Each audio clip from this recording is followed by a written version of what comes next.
Hi all, ഏവർക്കും പുതിയൊരു വീഡിയോയിലേക്ക് സ്വാഗതം. നമ്മളിന്ന് ചർച്ച ചെയ്യുന്നത് ജോൺ ഡ്രൈഡൻ എഴുതിയിട്ടുള്ള മാക് ഫ്ലക്നോയ് എന്ന് പറയുന്ന ഒരു പോമാണ്.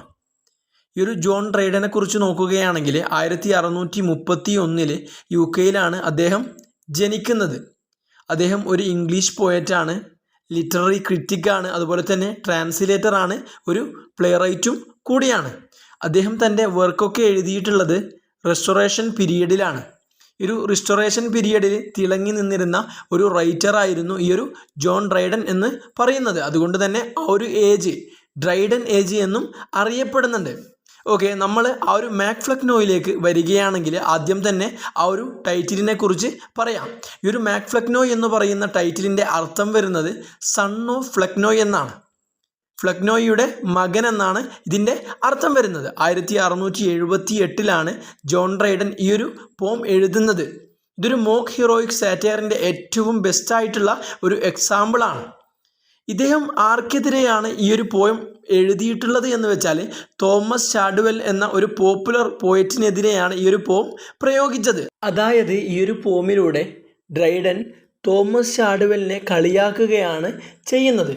ഓക്കെ, തോമസ് ചാഡ്വെൽ ആരാണ് എന്ന് വെച്ചാൽ ഡ്രൈഡൻ്റെ കാലത്തുള്ള ഫേമസ് ആയിട്ടുള്ള ഒരു പേഴ്സണാണ് ഈ ഒരു തോമസ് ചാഡ്വെൽ എന്ന് പറയുന്നത്. ഇവർ തമ്മിലുള്ള പ്രോബ്ലം എന്താണ് എന്ന് വെച്ചാൽ ആ സമയത്തെ ഡ്രാമ, പോയട്രി പോലുള്ള കാര്യങ്ങൾ പരസ്പരം എന്താക്കിയിരുന്നു, ഇവർ കലഹിച്ചിരുന്നു. അതായത് ഇവരുടെ കാഴ്ചപ്പാടുകൾ തമ്മിൽ പരസ്പരം എതിരായിരുന്നു. അതുകൊണ്ട് തന്നെ അത് ഒരു വലിയ ഫൈറ്റിന് തന്നെ കാരണമായി. ഇത് തുടങ്ങുന്നത് എങ്ങനെയാണെന്ന് വെച്ചാൽ നമുക്കറിയാം, ജോൺ ഡ്രൈഡൻ ഒരുപാട് വർക്കുകൾ എഴുതിയിട്ടുണ്ട്. സോ അങ്ങനെയുള്ള വർക്ക്സുകൾ എഴുതിയതിൻ്റെ ഫലമായിട്ട് ചാഡ്വെൽ എന്താണ് ചെയ്യുന്നത് എന്ന് വെച്ചാൽ അദ്ദേഹത്തെ കളിയാക്കിക്കൊണ്ട് ഒരു പോം എഴുതുകയാണ്. ആ ഒരു പോമിലൂടെ ചാഡ്വെൽ ഡ്രൈഡൻ്റെ പോയത്തിനെ കുറിച്ച് വളരെ മോശമായ രീതിയിൽ എഴുതുന്നുണ്ട്. അതിനൊരു മറുപടി എന്നോണമാണ് ജോൺ ഡ്രൈഡൻ ഈ ഒരു മാക് ഫ്ലക്നോയ് എന്ന പോയത്തിലൂടെ തിരിച്ചടി, അതായത് ഒരു മറുപടി കൊടുക്കുന്നത്. 218 ലൈൻസ് ഉള്ള ഒരു വലിയ പോം തന്നെയാണ് മാക് ഫ്ലക്നോയ് എന്ന് പറയുന്ന ഈ ഒരു പോം. പിന്നെ ഇവർ തമ്മിൽ ബെൻ ജോൺസനെ ചൊല്ലിയിട്ടും പ്രശ്നങ്ങൾ ഉണ്ടായിരുന്നു. അതായത് ഇവർ രണ്ടുപേരും ബെൻ ജോൺസനെ കാണുന്നത് രണ്ട് രീതിയിലാണ്.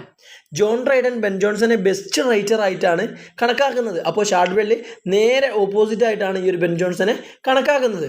ഈ ഒരു പോയിന്റ് കൂടി അവർ തമ്മിലുള്ള ഫൈറ്റിലുണ്ട്. ഓക്കെ, നമുക്ക് ഈ ഒരു പോയത്തിലേക്ക് കടക്കാം. സാറ്റയർ തുടങ്ങുമ്പോൾ നമ്മൾ കാണുന്നത് റിച്ചാർഡ് ഫ്ലക്നോയ് എന്ന് പറയുന്ന ഒരാളെയാണ്. ഈ റിച്ചാർഡ് ഫ്ലക്നോയ് എന്ന് പറയുന്നത് വേറൊരു റൈറ്ററാണ്. ഡള്ളായിട്ടുള്ള പോയംസ് എഴുതുന്ന ഒരു റൈറ്ററാണ് ഈ ഒരു റിച്ചാർഡ് ഫ്ലക്നോയ്. ഇവിടെ നമ്മൾ റിച്ചാർഡ് ഫ്ലക്നോയിയെ കാണിക്കുന്നത് ഒരു റൂളറായിട്ടാണ്. അതായത് അദ്ദേഹം റൂൾ ചെയ്യുന്ന ഒരു കിങ്ഡം ഉണ്ട്. ആ ഒരു കിങ്ഡത്തിൻ്റെ പേരാണ് നോൺസെൻസ്. ഒരു ദിവസം റിച്ചാർഡ് ഫ്ലക്നോയ് തീരുമാനിക്കുന്നത് എന്താണെന്ന് വെച്ചാൽ തനിക്ക് വയസ്സായി, അതുകൊണ്ട് തന്നെ തനിക്കൊരു പിൻഗാമി വേണം. അതായത് അടുത്തതായിട്ട് ഈ ഒരു കിങ്ഡം ഭരിക്കാൻ ഒരാൾ വേണം എന്ന് അദ്ദേഹം തീരുമാനിക്കുകയാണ്. സോ അതിനു വേണ്ടിയിട്ട് ഒരാളെ അന്വേഷിച്ചാണ് പിന്നെ ഈ ഒരു റൂളർ നടക്കുന്നത്. കാരണം ഈ ഒരു നോൺസെൻസ് എന്ന് പറയുന്ന കിങ്ഡം അത് തനിക്ക് ശേഷം ഭരിക്കാൻ ഒരാൾ വേണം എന്നുള്ള രീതിയിൽ അന്വേഷിച്ചാണ് ഈ ഒരു റൂളർ നടക്കുന്നത്. അദ്ദേഹം തൻ്റെ മക്കളെ എല്ലാവരെയും നോക്കുന്നുണ്ട്, ആരാണ് തനിക്ക് ശേഷം ഈ ഒരു കിങ്ഡം ഭരിക്കാൻ യോഗ്യനായ ഒരാൾ എന്ന്. അപ്പോൾ അദ്ദേഹത്തിന് ഫസ്റ്റ് തോന്നിയ പേര് ഓഫ് കോഴ്സ് ചാഡ്വെൽ എന്നാണ്. അതിൻ്റെ കാരണം എന്താണെന്ന് വെച്ചാൽ ഡള്ളായിട്ടുള്ള പോം എഴുതാൻ ഇതിലും ബെറ്റർ ആയിട്ടുള്ള വേറൊരാളില്ല എന്നാണ് റിച്ചാർഡ് ഫ്ലക്നോയ് അപ്പോൾ ചിന്തിച്ചത്. അതുപോലെ അടുത്ത ലൈനിൽ എന്താണ് പറയുന്നത് എന്ന് വെച്ചാൽ ഫ്ലക്നോയ് നോട്ട് ചെയ്യുന്നത് തൻ്റെ മകൻ തന്നെക്കാളും ഡള്ളറാണ് എന്നാണ് ഇവിടെ എന്താക്കുന്നത് പറയുന്നത്. സോ അതുകൊണ്ട് തന്നെ ഇതിലും നല്ല ഡള്ളറിനെ ഇനി കിട്ടില്ല എന്നും അതുകൊണ്ട് തന്നെ ചാഡ്വെൽ തന്നെ മതിയെന്നുമാണ് റിച്ചാർഡ് ഫ്ലക്നോയ് തീരുമാനിക്കുന്നത്. ഇതൊക്കെ ഒരു പരിഹാസ്യമാണ്. പിന്നീട് പറയുന്നത് ബെൻ ജോൺസനെ പോലെയുള്ള റൈറ്റേഴ്സിന് ഇവിടെ ഒരു സ്ഥാനവുമില്ല എന്ന് ഇതിൽ പറയുന്നുണ്ട്. അതായത് അവരുടെ കാഴ്ചപ്പാടിൽ ബെൻ ജോൺസനെ പോലെയുള്ള റൈറ്റേഴ്സ് ഒരു നല്ല റൈറ്റേഴ്സ് അല്ല. കാരണം എന്താണെന്ന് വെച്ചാൽ ഡൾനെസ് ആയിട്ട് എഴുതാൻ അവർക്കൊരിക്കലും സാധിക്കാത്തത് കൊണ്ട് അദ്ദേഹം നല്ല റൈറ്റർ അല്ല, ബെൻ ജോൺസൺ നല്ല റൈറ്റർ അല്ല എന്നാണ് ഇവിടെ പറയുന്നത്. പിന്നീട് പറയുന്നത് എന്താണെന്ന് വെച്ചാൽ ഈ ഒരു ന്യൂസ്, അതായത് ചാഡ്വെൽ നെക്സ്റ്റ് റൂളറായി എന്നുള്ള ന്യൂസ് എല്ലാ സ്ഥലങ്ങളിലും വ്യാപിക്കുകയാണ്. അതുകൊണ്ട് തന്നെ മറ്റുള്ള രാജാക്കന്മാർ, അതായത് ഇതുപോലെ തന്നെ ഡള്ളായിട്ട് പോം എഴുതുന്ന റൈറ്റേഴ്സ് ആശംസകളുമായി മുന്നോട്ട് വരുന്നുണ്ട് എന്നും ഇതിൽ പറയുന്നുണ്ട്. അതിനുശേഷം ചാഡ്വെൽ സിറ്റി ഓഫ് ആഗസ്റ്റിൽ വരുന്നുണ്ട്. അതായത് ലണ്ടനിലെ ആഗസ്റ്റ് എന്ന സിറ്റിയിലേക്ക് ചാഡ്വെൽ വരികയാണ്. പിന്നീട് ഫ്ലക്നോയിൻ്റെ അടുത്തേക്ക് പോയി ഷാഡ്വെൽ ഇരിക്കുന്നുണ്ട്. സോ ഇപ്പോൾ നമ്മൾ കാണുകയാണെങ്കിൽ ഫ്ലക്നോയിയുടെ ഡൾനെസ്സും അതുപോലെ തന്നെ ഷാഡ്വെല്ലിൻ്റെ ഡൾനെസ്സും ഈക്വലായിട്ട് മാച്ചായതായിട്ടാണ് നമ്മൾ കാണുന്നത്. പിന്നീട് അങ്ങോട്ട് വരുന്നത് 12 മൂങ്ങകളാണ്. ഇവിടെ ഓൾസിനെ കൊടുക്കാനുള്ള കാരണം എന്താണെന്ന് വെച്ചാൽ നമുക്കറിയാം മൂങ്ങകൾ എന്ന് പറയുന്നത് എപ്പോഴും ഡള്ളായിട്ട് കാണപ്പെടുന്ന ബേഡ്സാണ്. സോ അതുകൊണ്ടാണ് ഡൾനെസ്സിൻ്റെ സിമ്പലായിട്ട് 12 മൂങ്ങകൾ അവിടെ വട്ടം കറങ്ങി നിന്ന് എന്ന് പറയുന്നത്. അതിനുശേഷം ഫ്ലക്നോയ് തൻ്റെ മകന് തൻ്റെ കിരീടം അണിയിച്ചു കൊടുക്കുകയാണ്.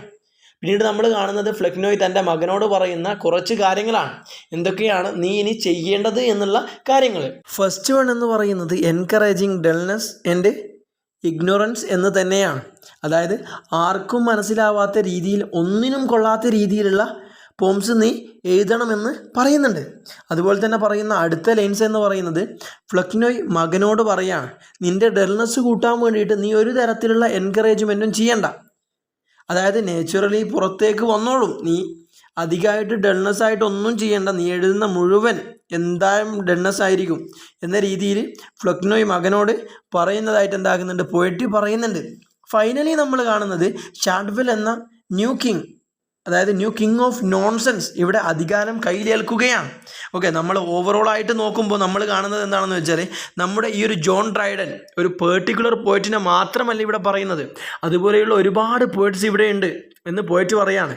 എന്തുകൊണ്ടാണ് അദ്ദേഹം ഇങ്ങനെ പറയുന്നത് എന്ന് വെച്ചാൽ ഇത്തരം റൈറ്റേഴ്സ് എന്താണ് ചെയ്യുന്നത് എന്ന് നമ്മൾ നോക്കുകയാണെങ്കിൽ ഈ ഒരു റീഡിങ്ങിനെ നശിപ്പിക്കുകയാണ് അവർ ചെയ്യുന്നത്. റീഡിങ്ങിനെ മാത്രമല്ല, ഈ ഒരു റീഡേഴ്സിൻ്റെ ഇൻട്രസ്റ്റും കൂടിയാണ് അവരിവിടെ നശിപ്പിക്കുന്നത്. പുതുതലമുറയെപ്പോലും വായനയിൽ നിന്ന് പിന്തിരിപ്പിച്ച് വിടാൻ അവർക്ക് കഴിയുമെന്നും പോയിട്ട് എന്താക്കുന്നുണ്ട് ഇവിടെ പറയുന്നുണ്ട്. സോ ഇത്തരം റൈറ്റേഴ്സിനെ നമ്മൾ മാക്സിമം അകറ്റി നിർത്തേണ്ടതുണ്ട്. അവർ മൂലം നെഗറ്റീവ് ചിന്ത റീഡേഴ്സിന് ഉണ്ടാവാൻ സാധ്യതയുണ്ട്. സോ അതുകൊണ്ട് തന്നെയാണ് ഇദ്ദേഹം ഇങ്ങനെ ഈ ഒരു പോം എന്താക്കുന്നത്, എഴുതുന്നത്. അങ്ങനെ ഈ ഒരു മാക് ഫ്ലക്നോയ് എന്ന് പറയുന്ന ജോൺ ഡ്രൈഡൻ്റെ ഈ ഒരു പോം ഇവിടെ അവസാനിക്കുകയാണ്. അടുത്തൊരു വീഡിയോയുമായി നമുക്ക് വീണ്ടും കാണാം. Good bye.